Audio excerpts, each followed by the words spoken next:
Ça va, beau gosse?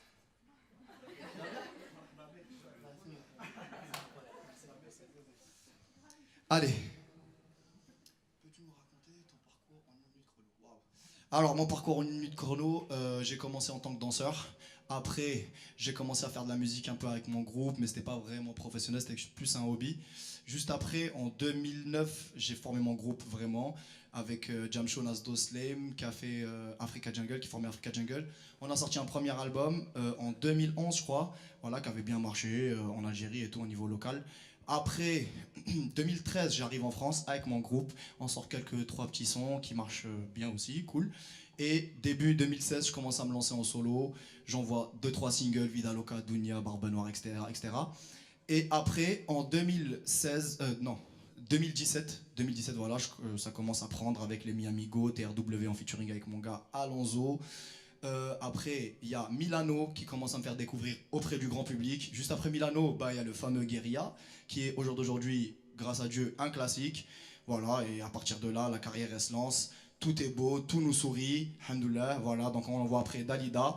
Et on arrive à l'album qui est Fruit du démon et qui marche très très bien. Et merci beaucoup à tous les gens qui l'ont pris. Voilà. Je sais pas si c'était une minute.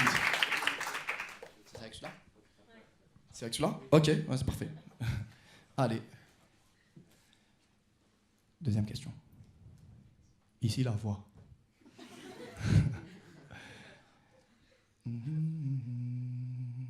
C'est la connexion, c'est la 4G là. Ton album s'intitule Fruit du démon, pourquoi ce choix? Fruit du démon, c'est un fruit dans One Piece, voilà, dans un manga japonais. C'est un fruit en fait c'est un manga qui parle des pirates. Et ces pirates-là, en fait, il y en a beaucoup qui ont mangé ce fameux fruit du démon. Et quand tu manges le fruit du démon, en fait, tu as un pouvoir. Il y a le pyrofruit, par exemple, qui a le pouvoir du feu. Il y a le gomme-gomme qui a le pouvoir de caoutchouc, etc. Et moi, j'ai choisi ça parce qu'il y a une scène qui m'a marqué dans ce manga-là. La fameuse scène où Barbe Noire, voilà, il mange les deux fruits du démon. C'est le seul personnage en fait du manga qui peut manger deux, parce que si tu en manges deux, tu meurs. C'est le seul qui a pu manger deux fruits du démon jusqu'au jour d'aujourd'hui. C'est un mystère, comment il a pu, comment il a fait. En tout cas, donc moi, ça m'a grave inspiré en fait. Et le truc, c'est quoi? C'est que moi, dans un ancien morceau à moi qui s'appelle Barbe Noire aussi, je compare les deux fruits du démon au pouvoir, à l'argent et à la jeunesse. Voilà. Young and rich, je veux avoir les deux fruits du démon comme Teach. Et donc, je parle un peu de tout ça dans mon album. Je parle un peu de la jeunesse, de l'argent, des problèmes sociaux, des trucs comme ça et tout. Et du coup, voilà. Donc, voilà pourquoi j'ai appelé mon album Fruit du démon. Et il faut savoir aussi que Soul King, c'est un personnage dans le manga One Piece qui s'appelle Brook. Et à un moment du manga, bah, lui, il part en carrière solo en tant que chanteur et il perce avec le nom d'artiste Soul King. Voilà, c'est ça en fait. Et ton pseudo Soul King, quelle est la référence? Bah voilà, je viens de l'expliquer. Rap, R&B, rail, reggae, comment qualifies-tu le style Soul King? Bah en fait c'est ça, c'est le style Soul King. Parce que en Algérie, il faut savoir que déjà nous, on a beaucoup de styles de musique. Enfin, c'est une grosse culture musicale en Algérie. On a le rail, le malouf, le chabi, le gnawi, le chewi. Enfin, il y a plein de trucs. Déjà juste avec ça, il y a plein de sonorités, il y a plein de styles. Donc ce qui a forgé ma musicalité. Après, moi j'ai écouté beaucoup de reggae parce qu'à l'époque déjà je chantonnais un peu reggae et tout. J'ai écouté du rail, comme tous les Algériens je pense. J'ai écouté du R&B bien sûr, des années 2000 et tout, l'âge d'or de l'R&B et tout. Et le rap, ouais, je me tue au rap, que ce soit américain, français, maghrébin et tout. Donc je pense que tout ce mélange-là a fait que c'est mon style, c'est le style Soul King. Et franchement, j'en ai pas encore vraiment beaucoup dévoilé. Il y a des morceaux qui sont dans les tiroirs, qui sont pas encore sortis. Et c'est vraiment d'autres délires, d'autres univers et tout. Et j'espère les partager avec mon public si Dieu m'en donne l'occasion. Voilà. Le titre d'Alida s'inspire des paroles. Tu es fan de la chanteuse. Je sais pas si je suis fan de la chanteuse, en tout cas je suis fan de son parcours déjà, parce que je connais pas tous les morceaux, parce que être fan c'est connaître tous les morceaux par cœur et tout. Moi je connais pas tous les morceaux de Dalida, pardon. Donc oui, mais je suis fan du parcours de cette dame, de cette grande diva de la musique. C'est un parcours pas très similaire, mais on va dire que à peu près elle a eu les mêmes objectifs que moi. Enfin, elle démarre d'Égypte, je pense. Liban, elle passe par l'Italie, et elle fait sa carrière en France. Voilà, donc je ne peux que respecter. Et pourquoi j'ai mis Parole et Parole de Dalida, parce que dans sa musique, Parole, c'est des mecs, je pense, qui essayent de la tchatcher, comme on dit. Et elle dit ouais, non mais vous êtes tous des menteurs, c'est que des paroles et tout. Et moi en fait le parallèle c'est que dans mon texte, tous les gens qui me disaient tu pourras jamais y arriver, tu pourras jamais le faire, de toute façon c'est de la merde, nanana. Et ben ces gens-là je leur dis la même chose, parole et parole c'est que des paroles, si on veut le faire on peut le faire et puis voilà. Voilà.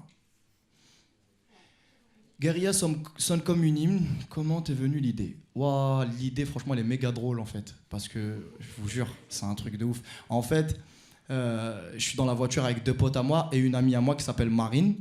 On est dans la voiture et tout, on roule et il y a l'instru en fait. Mon pote il me dit ouais tiens Dias il t'a envoyé une instru, donc je la mets dans la voiture. Je roule et tout et on commence à essayer de trouver des mélodies et tout. Et ma pote Marine, ben on la taquine un peu, on la taquine avec Maria, Maria, Maria. Après, bon, moi, je commence à écrire le titre. J'aimais bien ce délire de Maria, le truc un peu latino, un peu comme ça, qui ressemble un peu à Che Guevara. Voilà. Et du coup, je commence à écrire et tout. Après, je me dis, bon, frère, t'as fait là des morceaux pour les meufs. Même si, hein, les filles, je vous respecte de ouf. De toute façon, si vous avez écouté l'album, je pense que vous avez senti que je respecte beaucoup la femme. Ouais, donc je me dis non, mais en fait, celui-là, je le sens pas vraiment pour une meuf, en fait. Je sens que je peux dire autre chose, en fait. Et je dis donc, du coup, Marine, tu vas nous excuser.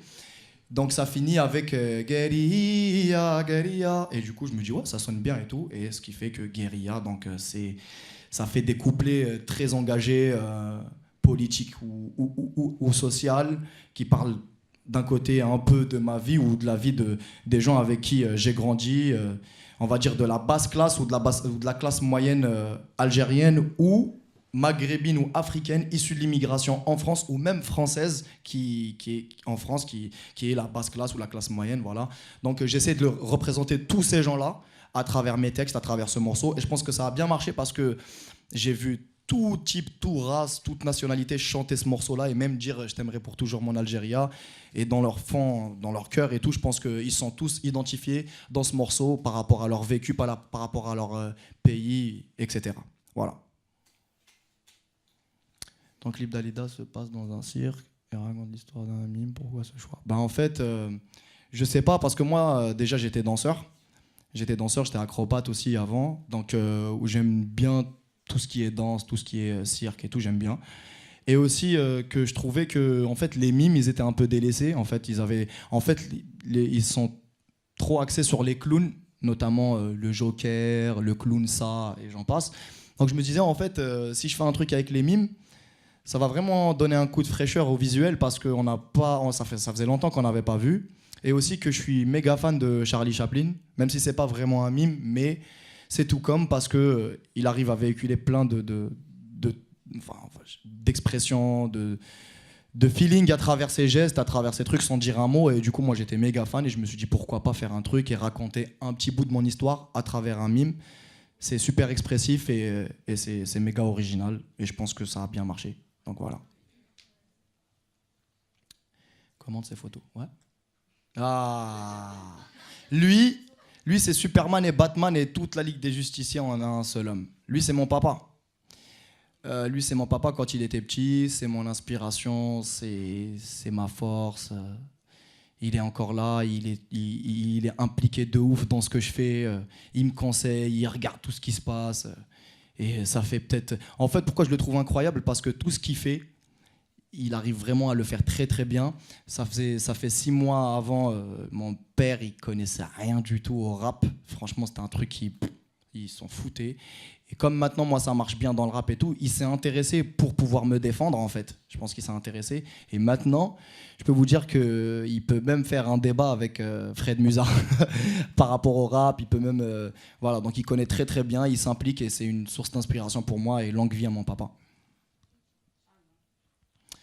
Je parle de qui là? Je parle de B.I.G, de Cheb Khaled. Il y a trop de légendes dans cette photo. Mis à part moi, hein, je me la raconte pas, ça va. Non, franchement, Cheb Khaled, c'est le king. C'est le king, c'est le papa du rail. C'est le papa du rail, même de l'oriental, hein, j'ai envie de dire, parce que c'est pas vraiment que du rail qui fait Khaled. C'est de l'oriental, c'est du rail.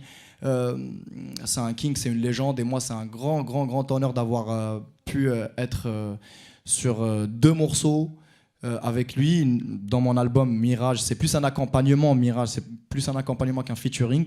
Il vient, on reprend un classique à lui à la fin, comme dans Dalida. Et aussi, on partage un autre morceau de moi et lui sur son album qui sortira bientôt, je pense. Et donc voilà, c'est un honneur, c'est une légende. Et moi, ça m'a fait grave, grave plaisir cette expérience musicale avec lui. Voilà. C'est mon groupe. C'est mon groupe. C'est Barouk aussi, c'est mon frérot de Strasbourg. Mon groupe, ma force. Comme on dit chez nous, c'est un proverbe algérien. Une seule main, on peut pas applaudir d'une seule main. Et je pense que ce proverbe, il s'applique très très bien à cette image. Et je pense que si on en est là au jour d'aujourd'hui, c'est une grande partie grâce à mon groupe. Voilà. Fianso, mon gars sûr. Bah, Fianso, c'est l'un des premiers rappeurs français, on va dire, ou producteurs, parce qu'il a plusieurs cordes à son arc, je pense qu'on dit ça comme ça. Voilà, donc c'est l'un des premiers à avoir eu confiance en moi. Je me souviens à l'époque où quand j'avais commencé, les gens ils disaient ouais mais lui il a que du buzz en Algérie, s'il sort un album en France ça va pas marcher, ça va pas vendre, nanana, nanana. Et lui il est venu, il a dit bah écoutez si vous croyez que c'est comme ça, moi je crois que c'est totalement le contraire.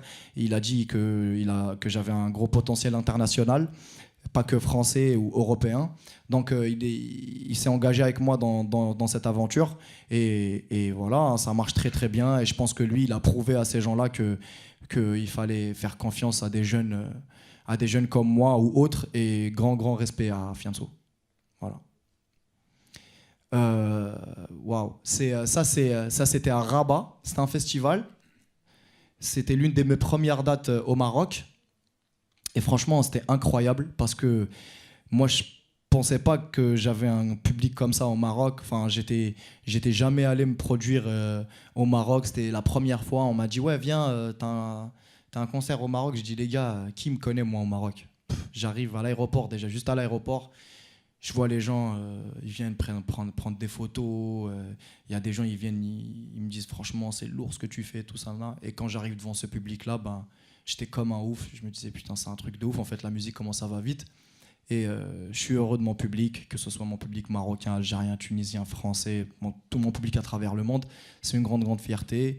Et je leur dis que l'aventure ne vient que de commencer, en fait. Et j'espère qu'on restera tous ensemble encore bien longtemps, Inch'Allah. Voilà. Soul King plutôt, ange ou démon. En fait, dans la musique, Soul King, ouais, vu que c'est Soul King, c'est dans la musique. Dans la musique, je suis un démon magnifique. Démon magnifique, parce que c'est Brook aussi, c'est Soul King. Dans le manga, c'est un démon magnifique. C'est un mec qui fait peur au premier abord, en fait. Quand tu le vois, il fait méga peur parce que c'est un squelette et son pouvoir, c'est son âme qui sort de son squelette. Voilà. Donc, quand tu le vois au premier abord, il fait méga peur, mais en fait, le personnage, il est méga drôle et il est méga gentil de ouf. Donc, voilà, c'est moi. Je suis quand peut-être au premier abord, tu dis ouais, lui. Comment ça, fruit du démon? Comment ça, démon magnifique? Bah non frère, c'est juste mon gars et on rigole en fait. C'est juste ça. Vas-y pour un nouveau featuring. Qui je choisis? La crime c'est déjà fait. Ouais, c'est déjà fait. Pour un nouveau featuring, je sais pas. En fait, j'avais pensé à un truc, mais ça c'est plus un rêve en fait. Enfin, ouais, c'est plus vraiment un truc que j'aimerais vraiment faire. Ça serait Damien Marley, le fils de Bob Marley. Ça serait vraiment un rêve de faire un truc avec ce grand monsieur aussi. Sinon, le prochain feat, parce que Damien Marley, je pense pas que ça va être le prochain feat.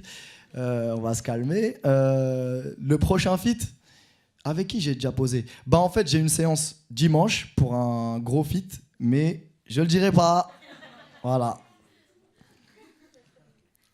Le dernier titre que tu as streamé. On n'est pas des mythos, on va regarder tout de suite.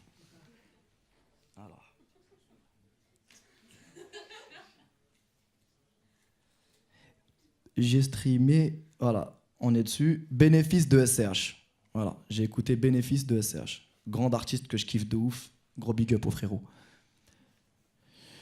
Sur les réseaux, oui, lequel sur Instagram, comme tout le monde, je pense. Sur Instagram, après, peut-être, je pense que je regarde pas les mêmes trucs que les rappeurs. Moi, quand je suis sur Instagram, je regarde pas les sites de rap, les trucs. Je suis plus sur les sites, les comptes de danse. Je regarde les battles de break, battles de hip-hop et tout. Je regarde plus ça, en fait. Je regarde pas trop les autres trucs. Voilà. Anecdote sur le tournage de Dalida.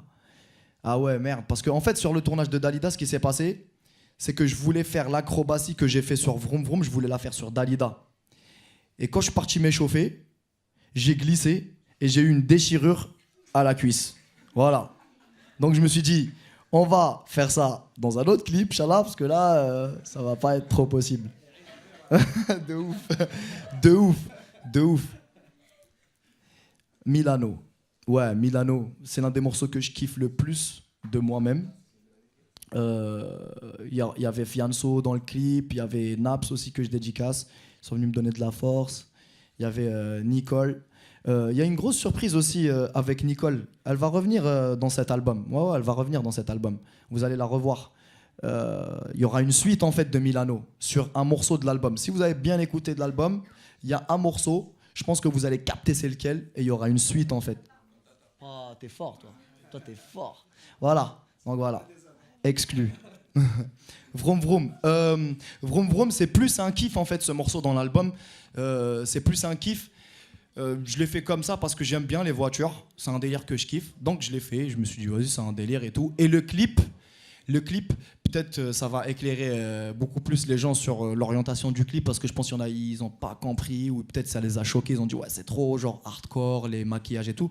Bah en fait non, tout simplement parce qu'en ce moment sur Netflix je regarde la série The 100. Je sais pas s'il y en a ici qui l'ont regardé. Voilà, donc je regarde The 100. Je suis un gros fan de The 100 et j'ai juste refait ce que j'ai fait les gars. Hein, c'est tout, hein, tout simplement. Retour au live. Allez, on y va, direct.